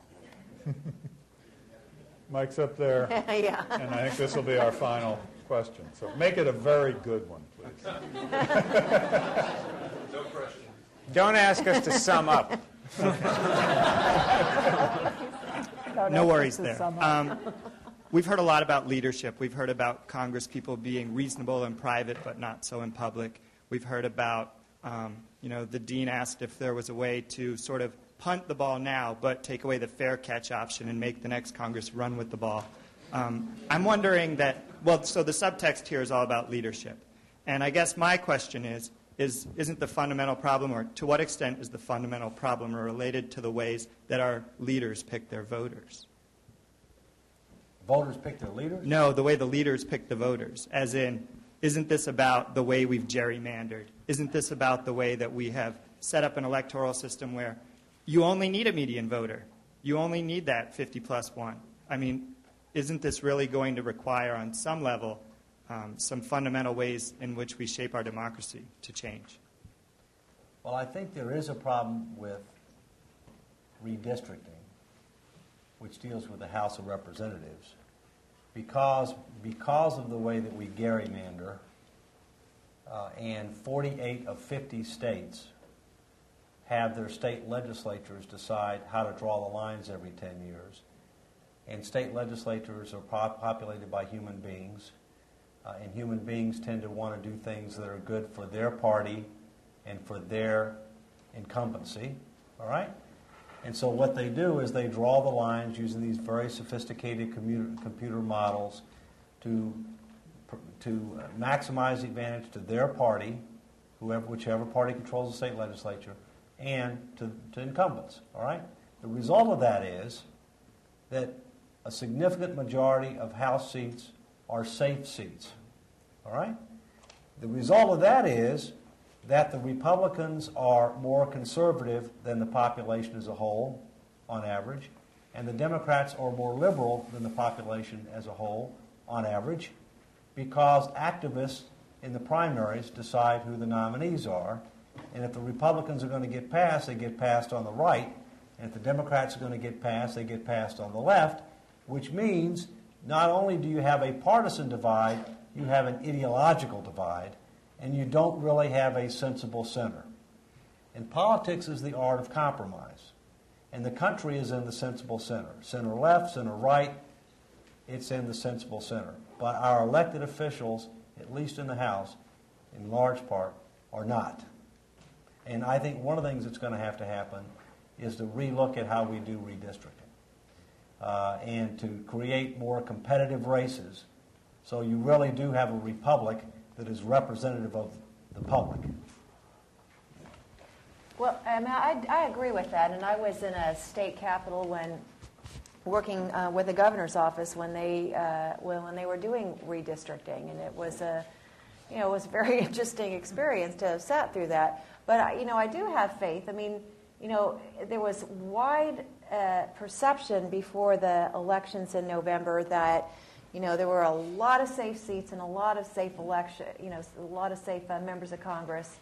And there was a massive throw the bums out initiative that actually happened. So even though a lot of people were in safe seats, they got ejected from the Congress because the American citizens were not happy with the direction they were taking this country. You ask a very deep question, and I think the best answer has been given many, many times. It was I think it was Winston Churchill who said democracy is a terrible system of government except for all the alternatives. And but we could make improvements, and it's really up to us. It's up to us as citizens and voters to be educated enough to keep the political leaders accountable to us. I think one thing that might help in that regard is emphasizing how much of a threat the long-term fiscal outlook is to just about any other agenda somebody could have. And this is a point that Allison has been making today, so I'll steal it from her. But if you want low taxes, eventually you won't be able to maintain a low tax economy if spending goes up by so much. You can run deficits at 2% of GDP for a while, or 3%, or that sort of thing, but not when you get up to 10% and that sort of thing. If you care about domestic investments, education, transportation, any of the so-called domestic discretionary programs, they're going to get squeezed. That's already happening. So, and even if what you care primarily about is maintaining these programs, Medicare and Medicaid, let's say you think that there's a deal there and we ought to keep it. Eventually, it's unrealistic to think that everybody else is going to defer to that agenda, that we're going to have, wipe out the rest of government or raise taxes by so much. So, I mean, even a group like AARP is quite aware that there's a problem there and, wants to help be part of the solution, maybe in a different way than I would. But I think that the fact when you get a problem that's so big that you can look at it and say this is going to be a problem for everybody's agenda gives everybody a reason to want to try to solve it. Although 2 years ago everybody made it worse by adding a drug benefit to Medicare that wasn't financed. Part of the problem is the problem. In addition to the process and all the things, there are hard choices that have to be made, and it's hard to confront them, and nobody likes to deal with them, and we're eventually going to be forced to. I think everybody looks like they're about ready to go home. I'm sure our panelists are. Let me just conclude by thanking you all for sticking with us for this long. You've been a great audience, and I hope that you enjoyed the evening here. And let me also thank the other four people who are up on the stage with me for coming from Washington and taking the time and effort to put in the time that they did today to advance this cause and to help create a more informed national dialogue on it. And let me also just briefly thank two people behind the scenes who helped make all this possible, both Jill Lanhart from the Dean's Office and Bethany Wallawender from the Campbell Public Affairs Institute. And with that, please go home and rest easy.